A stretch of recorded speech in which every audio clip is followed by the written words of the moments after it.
नबी अलैहिस्सलाम ने सहाबा से मशवरा किया, तवज्जो फरमाएंगे आप, सहाबा से मशवरा किया मदीना तैयबा के अंदर रहकर उहद की लड़ाई लड़ी जाए या बाहर मैदान में जाकर। तो जो बदर में शरीक नहीं हुए थे उनकी ख्वाहिश थी कि हमें भी बहादुरी के जोहर दिखाने का मौका मिले। अर्ज के हुजूर नहीं, खुले मैदान में लड़ी जाए। 3000 काफिरों के मुकाबले में नबी अलैहिस्सलाम 1000 को लेकर निकले, लेकिन जब सरकार मदीना तैयबा से बाहर आए तो रईसुल मुनाफिकीन अब्दुल्ला इब्ने उबई अपने 300 बंदे लेकर कहने लगा, मैंने कहा था मदीने के अंदर लड़े, आपने चूंकि बात नहीं मानी तो मैं अपने 300 आदमी लेकर वापस जा रहा हूं। 700 रह गए, ये 700 मैदान उहद में आए। ये जो तमहीद अर्ज कर रहा हूं, ये बैकग्राउंड इसका एक खास वजह है, वो वजह मैं अर्ज करने लगा हूं। 700 रह गए, कितने? 700 सहाबा।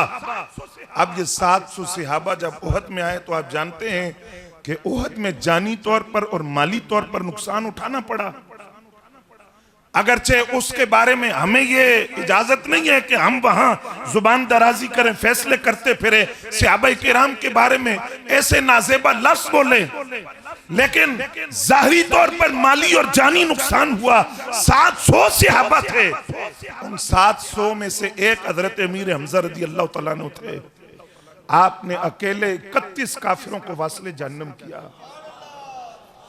और फिर कमाल की बात ये देखिए कि जो तलवार होती है, हमारे यहाँ तो ये शो पीस होते हैं ना, ये तो उस अंदाज से नहीं बने जो असल तलवार होती है।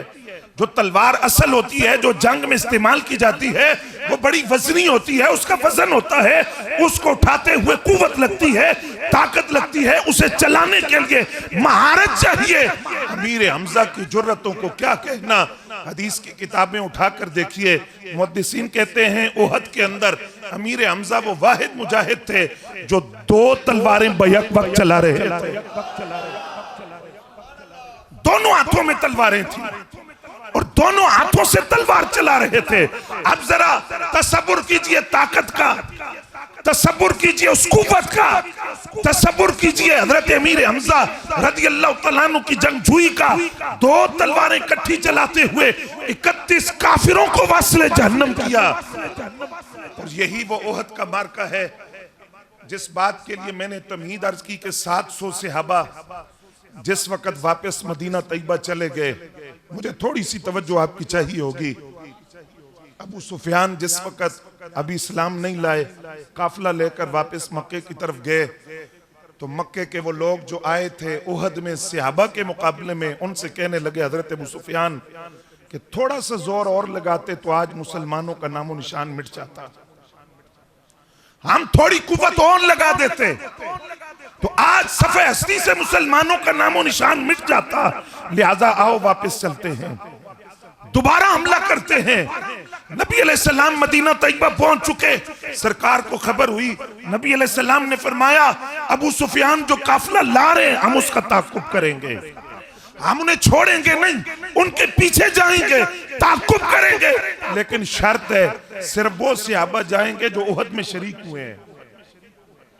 उहद में तवज्जो हज़रात आपकी, आप वो जो शरीक हुए थे, कोई जख्मी है, कोई थका हुआ है, हुजूर ने फरमाया सिर्फ वही जाएंगे जो उहद में शरीक हुए।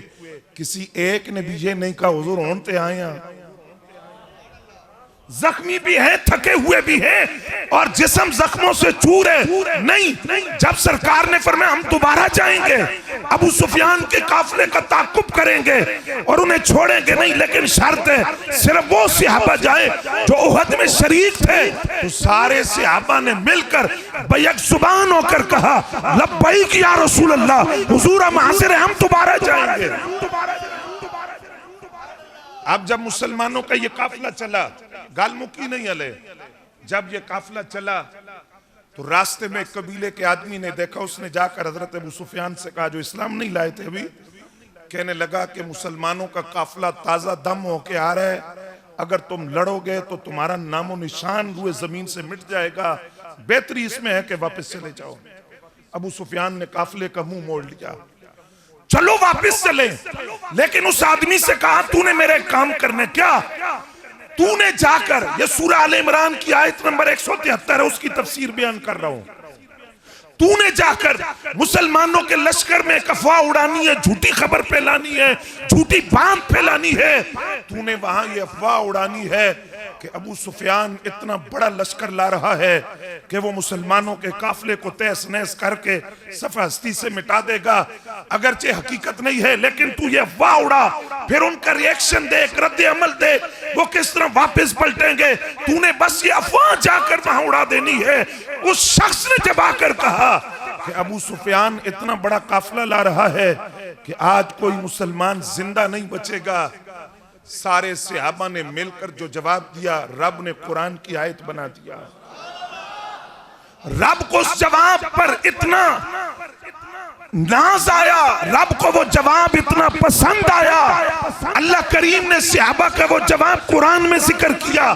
जब ये अफवाह उड़ाई गई कि अबू सुफियान इतना बड़ा काफिला ला रहा है कि आज मुसलमानों का नामो निशान सफा हस्ती से मिट जाएगा, बहुत बड़ा काफिला है, तो सारे सहाबा ने मिलकर एक ही जुमला कहा, हस्बुनल्लाह व निअमल वकील। फरमाया आने दो, हमारे लिए अल्लाह काफी है और वो हमारा मददगार है। फरमाए इतने और भी मिलके आ जाए साथ। ये सूरह आल इमरान है। जवाब पढ़े सहाबा का, हमारे लिए अल्लाह काफी है। आज 57 इस्लामी मुल्कों की वो जिंदा लाशें जिनको फलस्तीनी माओं की न सिसकियां सुनाई दे, न फलस्तीनी भाइयों की आहें सुनाई दे, न फलस्तीन के बिलकते हुए बच्चे नजर आए, न फलस्तीन के वो बच्चे जो खाली बर्तनों में टटोल कर तलाश कर रहे कोई एक लुकमा मिल जाए, वो गज्जा जो मलबे का ढेर बन गया, वो गज्जा जो लहू लहू है। माह रमजान के अंदर सीज फायर के बावजूद, जंग बंदी के बावजूद वहां बम बरसाए गए, और अभी हाल के अंदर हमारे मुसलमान भाइयों की चीथड़े उड़ती, मस्जिद के मीनारों तक बुलंद होती लाशें देखी गई। उसके बावजूद वो 57 इस्लामी मुमालिक की जिंदा लाशें हम रब की बारगाह में अर्ज करते हैं, या अल्लाह तेरे को लखा नहीं मांगते, हजारों नहीं मांगते, सैकड़ों नहीं मांगते, कोई एक अमीर हमजा जैसा अता फरमा दे। या अल्लाह तुझसे लाखों का सवाल नहीं करते, कोई एक हजरत फारूक आजम जैसा, कोई एक हजरत अबू उबैदा बिन अल जराह जैसा, कोई एक हजरत खालिद बिन वलीद जैसा, कोई एक हजरत साद बिन अबी वकास जैसा, कोई एक अयूबी फिक्र का वारिस, कोई एक गजनवी फिक्र का वारिस अता फरमा। ये इन 57 इस्लामी मुमालिक की जिंदा लाशों की बस की बात नहीं है। कोई एक उन जैसा अता फरमा जो इन बिलकते हुए बच्चों को देखकर इसराइल के उन यहूदियों की वही मरम्मत करे जो खैबर के अंदर सहाबा ने की थी। हज़रात गिरामी कदर तवज्जो है आपकी। आज सूरत हाल यह है, मैं मादरत से अर्ज कर रहा हूं, आज सूरत हाल यह है।